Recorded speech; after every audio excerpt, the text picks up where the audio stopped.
أعوذ بالله من الشيطان الرجيم. بسم الله الرحمن الرحيم. ياسين والقرآن الحكيم إنك لمن المرسلين على صراط مستقيم تنزيل العزيز الرحيم لتنذر قوما ما أنذر آباؤهم فهم غافلون لقد حق القول على أكثرهم فهم لا يؤمنون إنا جعلنا في أعناقهم مغلالا فهي إلى الأذقان فهم مقمحون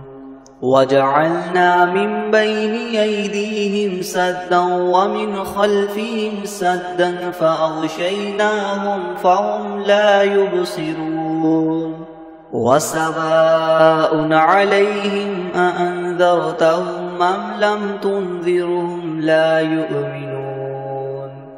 إنما تنذر من اتبع الذكر وخشي الرحمن بالغيب فبشره بمغفرة وأجر كريم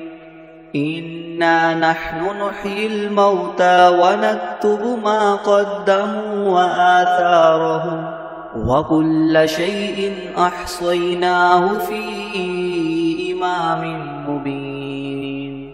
واضرب لهم مثلا أصحاب القرية إذ جاءها المرسلون إذ أرسلنا إليهم اثنين فكذبوهما فعززنا بثالث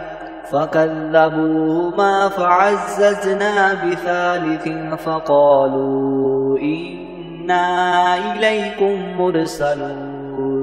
قالوا ما أنتم إلا بشر مثلنا وما أنزل الرحمن من شيء إن أنتم إلا تكذبون قالوا ربنا يعلم إنا إليكم لمرسلون وما علينا إلا البلاغ المبين قالوا إنا تطيرنا بكم لئن لم تنتهوا لنرجمنكم وليمسنكم منا عذاب أليم قالوا طائركم معكم أئن ذكرتم بل أنتم قوم مسرفون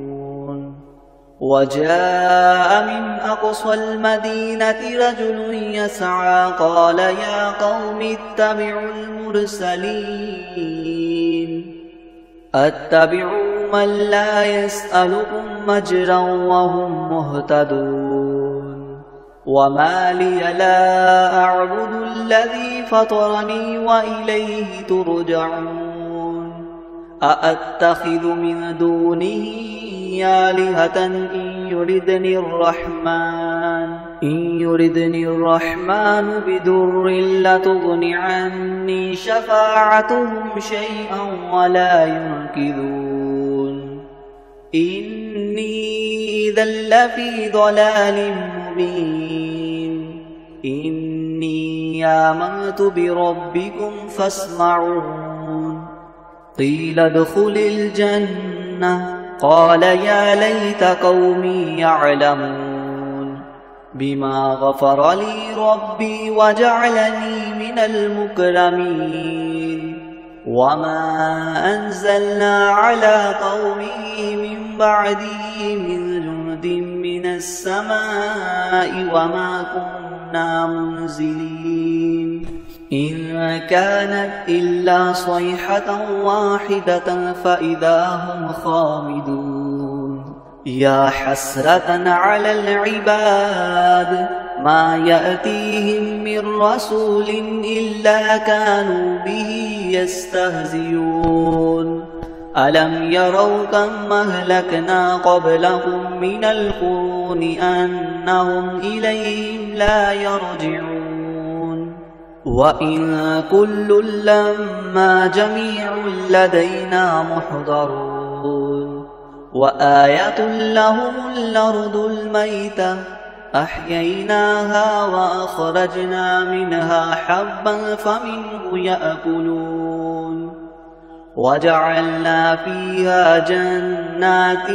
من نخيل وأعناب وفجرنا فيها من العيون ليأكلوا من ثمره وما عملته أيديهم أفلا يشكرون سبحان الذي خلق الأزواج كلها مما تنبت الأرض ومن أنفسهم ومما لا يعلمون وآية لهم الليل نسلخ منه النهار فإذا هم مظلمون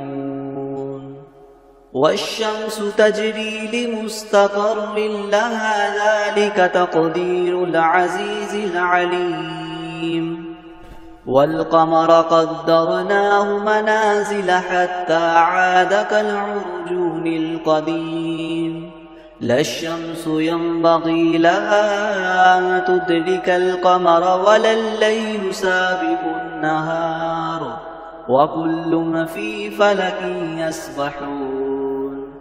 وآية لهم أنا حملنا ذريتهم في الفلك المشحون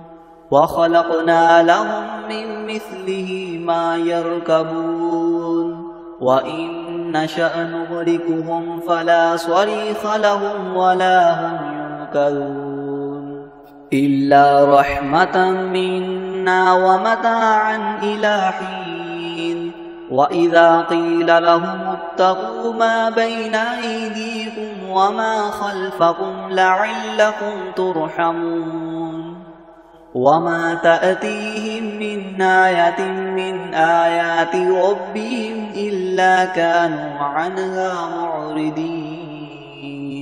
وإذا قيل لهم أنفقوا مما رزقكم الله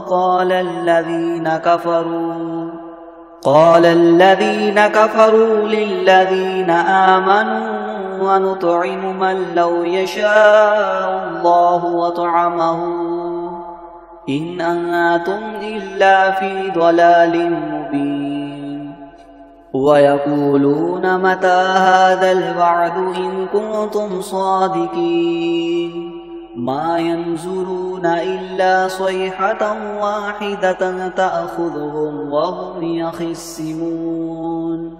فلا يستطيعون توصية ولا إلى أهلهم يرجعون ونفخ في الصور فإذا هم من الأجداث إلى ربهم ينسلون قالوا يا ويلنا من بعثنا من مرقدنا هذا ما وعد الرحمن وصدق المرسلون إن كانت إلا صيحة واحدة فإذا هم جميع لدينا محضرون فاليوم لا تظلم نفس شيئا ولا تجزون إلا ما كنتم تعملون إن أصحاب الجنة اليوم في شغل فاكهون هم وأزواجهم في ظلال على الأرائك متكئون لهم فيها فاكهة ولهم ما يدعون سلام قولا من رب رحيم وامتازوا اليوم أيها المجرمون ألم أعهد إليكم يا بني آدم ألا تعبدوا الشيطان إنه لكم عدو مبين وأن اعبدوني هذا صراط مستقيم ولقد أضل منكم جبلا كثيرا أفلم تكونوا تعقلون هذه جهنم التي كنتم توعدون اصلوها اليوم بما كنتم تكفرون اليوم نختم على أفواههم وتكلمنا أيديهم وتشهد أرجلهم بما كانوا يكسبون ولو نشاء لطمسنا على أعينهم فاستبقوا الصراط فأنى يبصرون ولو نشاء لمسخناهم على مكانتهم فما استطاعوا مضيا ولا يرجعون ومن نعمره ننكسه في الخلق أفلا يعقلون وما علمناه الشعر وما ينبغي له إن هو إلا ذكر وقرآن مبين لينذر من كان حيا ويحق القول على الكافرين أولم يروا أنا خلقنا لهم مما عملت أيدينا أنعاما فهم لها مالكون وذللناها لهم فمنها ركوبهم ومنها يأكلون ولهم فيها منافع ومشارب أفلا يشكرون واتخذوا من دون الله آلهة لعلهم ينصرون لا يستطيعون نصرهم وهم لهم جند محضرون فلا يحزنك قولهم إنا نعلم ما يسرون وما يعلنون أولم ير الإنسان أنا خلقناه من نطفة فإذا هو خصيم مبين وضرب لنا مثلا ونسي خلقه قال من يحيي العظام وهي رميم قل يحييها الذي ينشأها أول مرة وهو بكل خلق عليم الذي جعل لكم من الشجر الأخضر نارا فإذا أنتم منه توقدون أوليس الذي خلق السماوات والأرض بقادر على أن يخلق مثلهم بلى وهو الخلاق العليم إنما أمره إذا أراد شيئا أن يقول له كن فيكون فسبحان الذي بيده ملكوت كل شيء وإليه ترجعون